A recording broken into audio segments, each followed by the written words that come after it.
Salut, c'est Anthony, ton améliorateur de bien-être. Alors aujourd'hui, petite vidéo sur le riz, sur les féculents, pardon.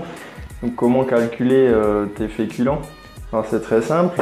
En fait, tu vas savoir, lorsque tu vas créer un plan alimentaire, tu vas connaître ton nombre de féculents à manger, ton nombre de glucides à consommer.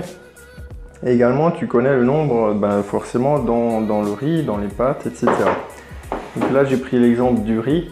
Alors, tout simplement, l'objectif de cette vidéo, c'est d'expliquer comment calculer le rapport entre le riz pesé cru, donc qui est ici, et le riz pesé cuit, qui est ici. Puisque comme tu peux le voir, ça n'a pas le même volume. Et forcément, 100 g de riz pesé cru, ce sera différent de 100 g de riz pesé cuit. Alors maintenant, comment on va calculer ça? Alors tout simplement, déjà la première chose à faire, c'est peser ton riz cru.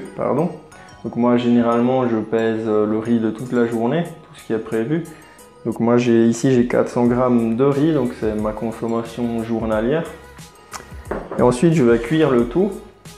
Et là ce que je vais faire, je vais repeser le tout pour voir le poids que la cuisson a pu faire évoluer mon riz.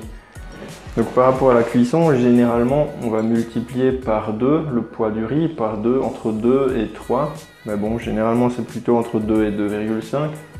Moi j'aime pas trop le riz trop cuit, donc c'est plutôt proche de 2 que de 3.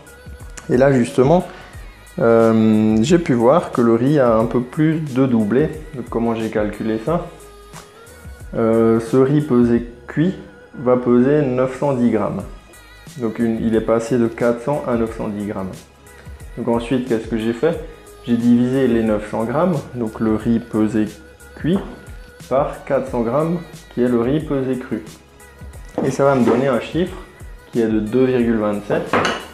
Ce 2,27, je vais le multiplier par ma dose de riz pour chaque repas. Donc ma dose de riz pesé cru, puisque dans mon plan alimentaire, dans les plans alimentaires que je conseille à mes élèves, je note toujours la dose de féculents pesé cru, puisque bien sûr ça va dépendre de la cuisson, de l'eau utilisée, du temps de cuisson, etc.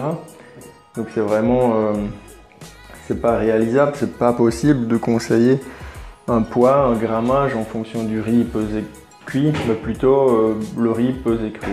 Donc voilà le pourquoi de cette vidéo, le pourquoi de cette question.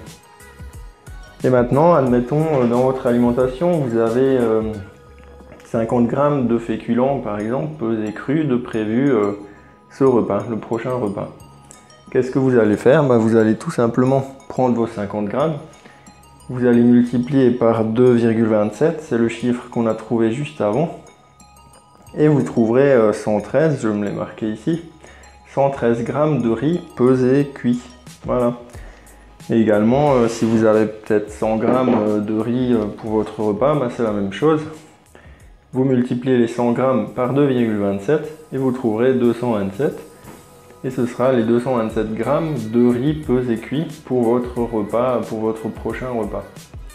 Après, il faut bien comprendre que ce 2,27, ce chiffre, dépend vraiment de la cuisson, du temps de cuisson, de votre mode de cuisson, du riz utilisé, etc.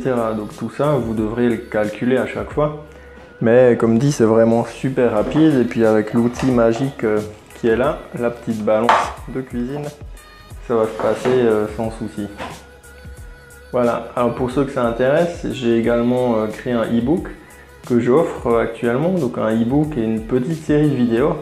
Donc moi je vous conseille de cliquer sous le lien en dessous de la vidéo, cliquez dessus. Et vous allez recevoir automatiquement ce e-book et la première vidéo offerte. Donc tout ça bien sûr est totalement offert, hein, j'insiste bien là-dessus.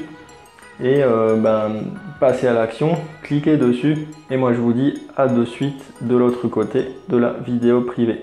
Ciao ciao.